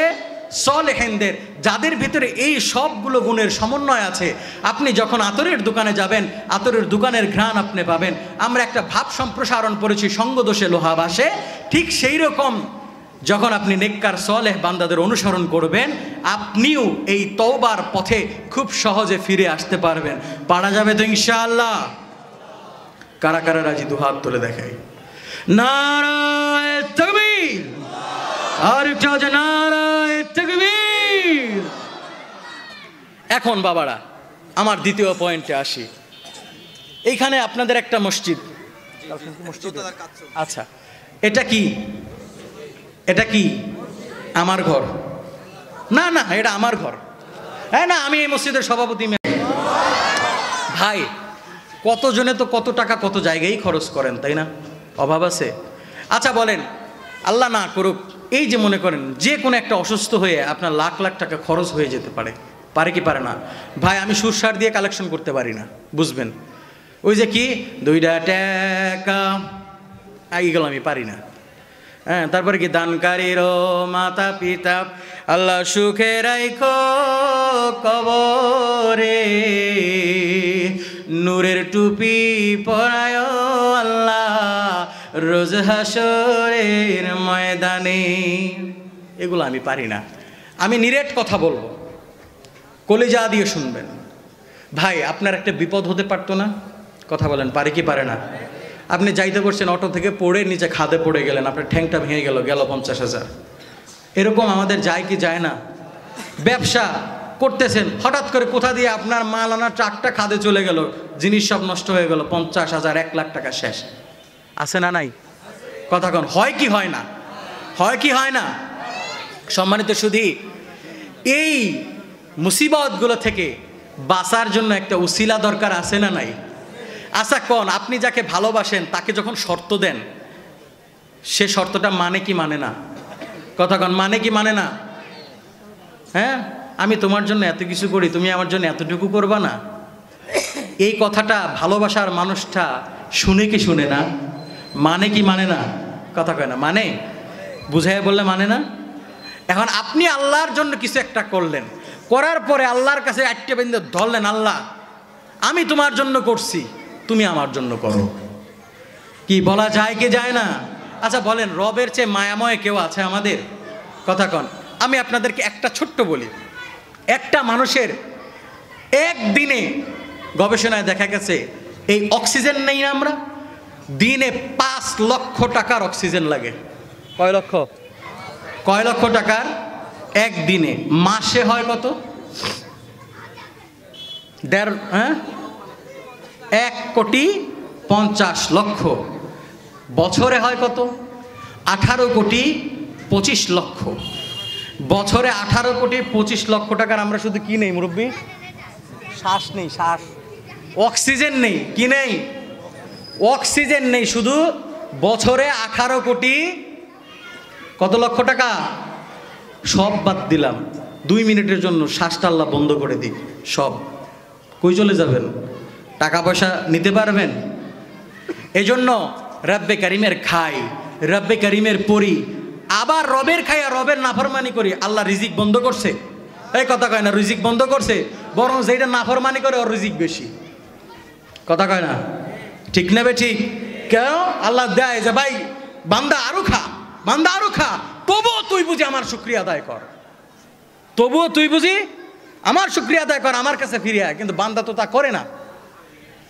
এই অঢেল সম্পদ কোনো কাজে লাগবে না। মনে করেন আপনার কোনো একটা ক্ষতি হয়ে গেছে, আপনার 50,000 টাকা জলে চলে গেল, আপনি সেই মুসিবত থেকে রক্ষা নিয়ে তো আল্লাহ আমার মুসিবতগুলো আপনি দূর করে দিবেন। এই মসজিদের জন্য, আল্লাহর ঘরের জন্য, কারো বাপের সম্পদের জন্য না, আল্লাহর ঘরের জন্য দিতে আপনারা রাজি আছেন? কথা বলেন, রাজি আছেন? দুহাত তুলে দেখাই, দুহাত তুলে দেখায়। কারা কারা রাজি? দুহাত তুলে দেখায়। নারায়ে তাকবীর। যারা দিতেছে আজকে বলেন, যারা দিতেছে আর কি কালেকশন। আচ্ছা সংখ্যা বলবো? জি সংখ্যা বলবো? সংখ্যা বলেন প্রথমে। আচ্ছা, আমি আপনাদের কাছে কিছু ব্যাগ আছে, ব্যাগ ভিতরে আপনাদের ব্যাগ চলে যাবে। আমি কালেকশন কখনো করি নাই, এই প্রথমবারের মতো কালেকশন করতেছি। আমাকে আগেও বলা হয়নি, নাহলে আমি প্রস্তুতি নিতাম ওইভাবে। তো আমি যতটুকু পারি আপনাদের কাছে কি যাবে? ব্যাগ যাবে। যাদের কাছে ব্যাগ যাবে তাদের কাছে আমার আর্জি হলো, একটু পরে দেন কাকা, তাদের কাছে আমার আর্জি হলো আপনার পকেটের বড় নোটটা আজকের জন্য এই মাহফিল আল্লাহ তাআলার দরবারে কবুল হতে পারে, কিন্তু এই মসজিদ যে আল্লাহ তাআলার কাছে কবুল, এতে কোনো সন্দেহ আছে? এই মসজিদের জন্য সবচেয়ে বড় নোটটা দিবেন, পারা যাবে না ইনশাআল্লাহ? এই মুহূর্তে আপনার পকেটে যে বড় নোটটা আছে এইটা আপনি এই মসজিদের জন্য দিবেন। আর আমি নিজে এই কালেকশনটার আগে আমি আপনাদের কাছ থেকে কিছু মানুষ চাই। আমি মুসাফির, ঢাকা থেকে আসছি, আপনাদের জন্য যেতে যেতে দোয়া করব। নামগুলো আমি এখান থেকে ছবি তুলে নিয়ে যাব, প্রত্যেকের নাম ধরে ধরে মুসাফির অবস্থায় দোয়া করব। আমি গুনাহগার হতে পারি, কিন্তু মুসাফির হালাতে দোয়া আল্লাহ ফিরায় দিবেন। আমি সেই মানুষগুলোকে দেখতে চাই। এই মসজিদের জন্য 10,000 টাকা নগদ না হোক বাকিতে দিবেন, এরকম 10টা লোক চাই। নাম লেখাবেন। মসজিদ কমিটির সেক্রেটারি এবং আজকে সভাপতি।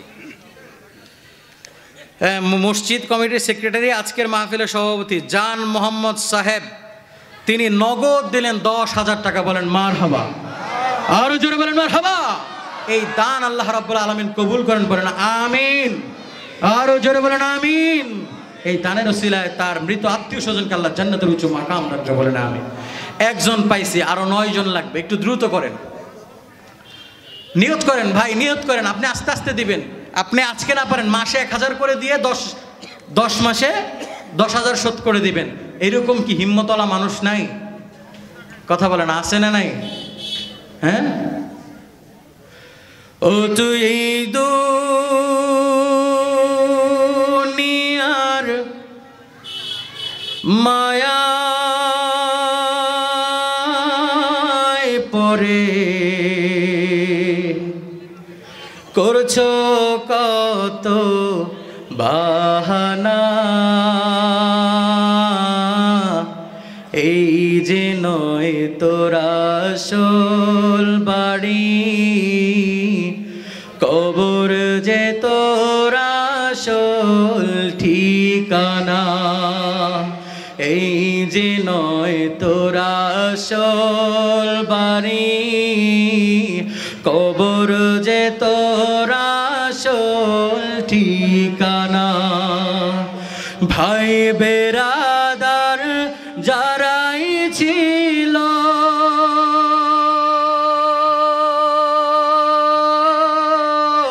একে একে সব হারালো, ভাই বেরাদার যারাই ছিল একে একে সব হারালো।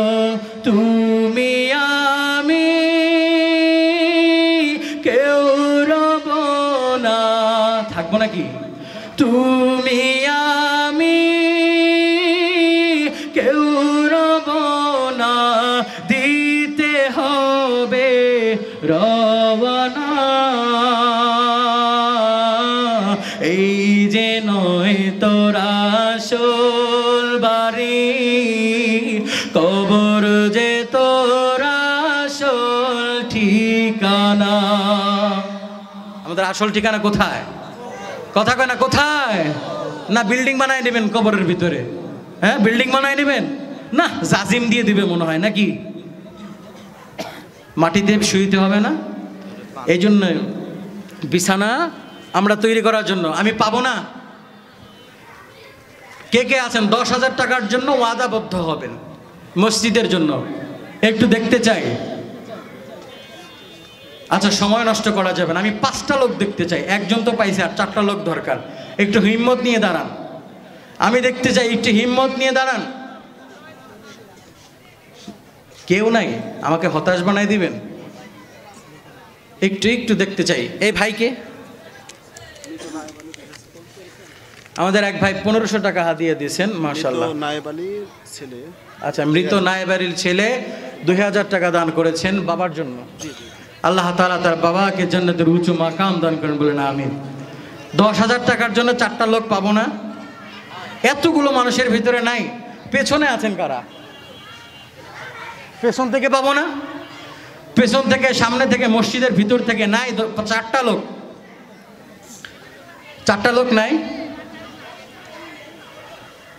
মমিনুল ইসলাম স্বপনের সন্তান মিঠন 2000 টাকা পাওয়া যায় না। মুমিনুল ইসলাম স্বপন, হ্যাঁ, মুমিনুল ইসলাম স্বপনের সন্তান মিঠুন, তার জন্য কি 2000 টাকা। আল্লাহ তাআলা বরকত দান করে, বলেন আমিন। আল্লাহ তাআলা সকল প্রকার বালা মুসিবত থেকে দূর করেন, বলেন আমিন। আচ্ছা, আর কেউ আছেন যারা একটু বড় অঙ্কের টাকা দিবেন? তারা সামনে চলে আসেন। আপনারা আমাকে হতাশ করে দিলেন।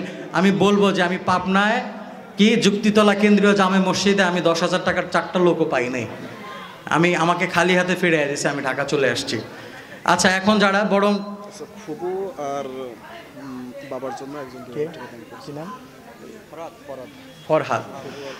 ফরহাদ ভাই তার বাবার জন্য, হ্যাঁ, ফুফুর জন্য 2000 টাকা দান করেছেন।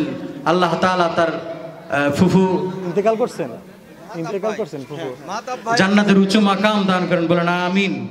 চিল্লায় বলেন আমিন।